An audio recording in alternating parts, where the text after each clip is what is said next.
Anak kelahiran Seremban Negeri Sembilan ini mula serius menjahit manik di Labuci sejak 7 tahun lalu. Lina Muhammad Razali atau lebih mesra dipanggil Amoy tidak pernah kesal meninggalkan jawatan eksekutif kanan di sebuah syarikat swasta. Alasan untuk menumpukan sepenuh perhatian terhadap keluarga sebenarnya telah memberi 1001 hikmah kepada Amoy. Ini kerana bidang jahitan manik dan labuci yang dilakukannya di rumah adalah penyambung rezeki Amoy.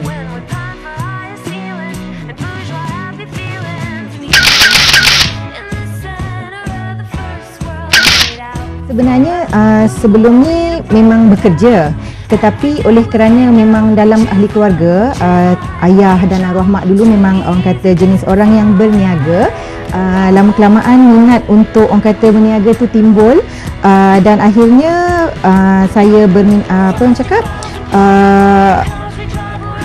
memutuskan untuk membuat perniagaan yang berkaitan dengan wanita dan yang berkaitan dengan apa yang saya minat. Tidak lokek dengan ilmu yang ada, Amoy mengadakan bengkel latihan kepada para wanita yang ingin mendalami ilmu jahitan manik. Setakat ini sebanyak 45 jenis jahitan manik ciptaannya sendiri diajar kepada pelajar-pelajarnya. Amoy juga kreatif mereka corak manik sesuai dengan jenis potongan pakaian pelanggan. Okey, idea-idea datang tu dari pelbagai cara.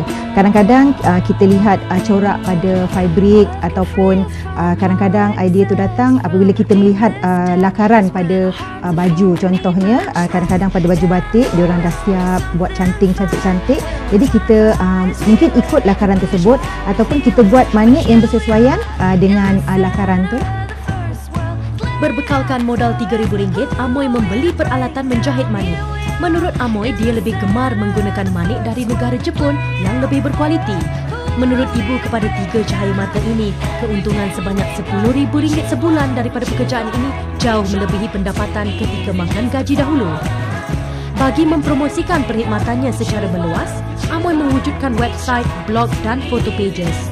Amoy turut mengalu-alukan kaum wanita menjadikan perniagaan dari rumah sebagai satu kerjaya pilihan yang memberikan lebih kepuasan. Yang terutama ataupun yang paling penting sekali adalah disiplin. Bermaksud apabila kita duduk di rumah, bekerja dari rumah, kita harus anggap diri kita bekerja seperti biasa. Bermaksud bukan kita adalah orang kata pemilik perniagaan sendiri, suka hati kita nak buat sendiri, tidak.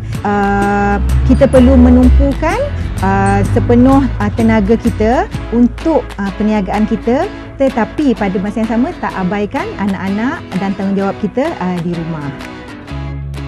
Tips bekerja dari rumah. Kehidupan melibatkan pembinaan jambatan kepada orang lain dan membantu mereka melakukan perkara yang sama.